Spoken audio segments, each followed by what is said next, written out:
there were 115 filibusters. Just compare that to the 1950s, when Congress averaged just one filibuster a term. So coming to us from Washington to discuss those stories today is Democratic strategist and syndicated columnist Carl Frisch. And then joining us from Cleveland, Ohio, is Hiram College political science professor Dr. Jason Johnson. Welcome to you both inside the War Room. Glad to be here. Thanks, Governor. Great. All right, let me start with you, Carl. Why weren't the senators able to come to a filibuster agreement? Because they like being lazy. No, I mean, if you think about it, we always talk about how they're not doing anything. This is them fighting for the right to do nothing. The Republican minority has been the most obstructive minority in the history of keeping track of those kinds of numbers. That's nothing to be proud of. And unfortunately, this was a good example of certain Senate Democrats willing to compromise to get something done, as opposed to going for what they could get done. Well, I mean, I guess that's the question, is that Harry Reid could have gone for what is known as the nuclear option and had 51 votes to actually do a significant filibuster reform, but he has decided to go in a different direction. And Jason, you know, just for some perspective on this, tell us how that increased use of the filibuster by Republicans basically prevents the Senate from passing anything. Well, it prevents the Senate from passing things, but on a more basic level of our day-to-day lives, this is why Barack Obama can't get any of his nominations through. The Senate Republicans have stood in the way of so many judicial nominations. The Senate Judiciary, the Republicans on the Senate Judiciary, have unanimously blocked or filibustered every single minority or woman that Barack Obama has suggested to get into the judiciary. So this is a huge problem in the functioning of American government. It's something that Harry Reid really should have stood up for earlier today. This is a horrible deal that they have on the table, and they haven't even filled it out yet.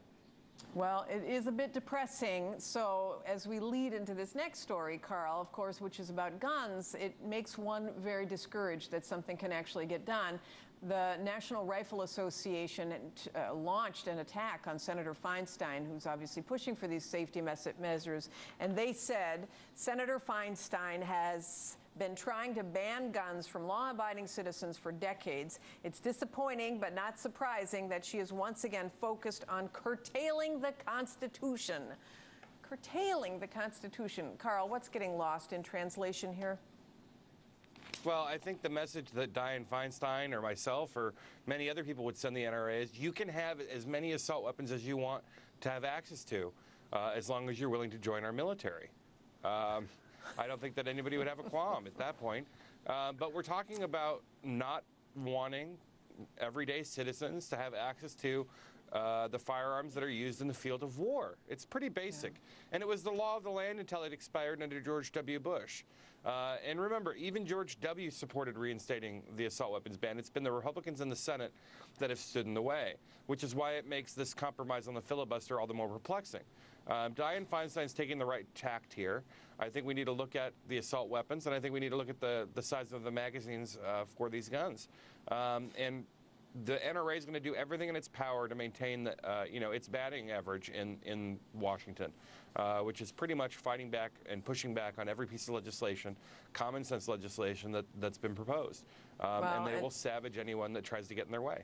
Well, and it's really what's frustrating about the statement that they put out against Dianne Feinstein is that she repeatedly said, we're not taking your guns away. This is just about these assault weapons. This is just about high-capacity magazines. And, Jason, it's not just Republicans who might vote against this new rational gun safety legislation. Democrats, obviously, even including Harry Reid, the majority leader, and Montana's Max Baucus, they might side with Republicans as well. So in the bottom line, does an assault weapons ban have any chance of becoming law without significant filibuster reform? No, because the Democrats in the Senate are being spineless, and they've done this a lot over the years. This is an issue where it is very clear in black and white. The American public wants stricter controls on gun control. And these individuals, whether they're Democrats or Republicans, are bowing to the NRA, which at this point isn't even really representing gun owners as much as they're representing gun manufacturers and the money and the lobbyists that they have in Washington, D.C. And it's a shame because it's their job to represent what the people want, not just a corporation, not just the gun sellers. And unfortunately, that's being missed in a lot of this debate. Yeah, it is, although I know Joe Biden was out today having a fireside Google Hangout trying to persuade, and I'm glad to see the administration taking the case on the road. Carl Frisch, Professor Jason Johnson, thank you so much, both of you, for joining me inside the War Room. Thank you. Thanks, Governor. You bet. In the 40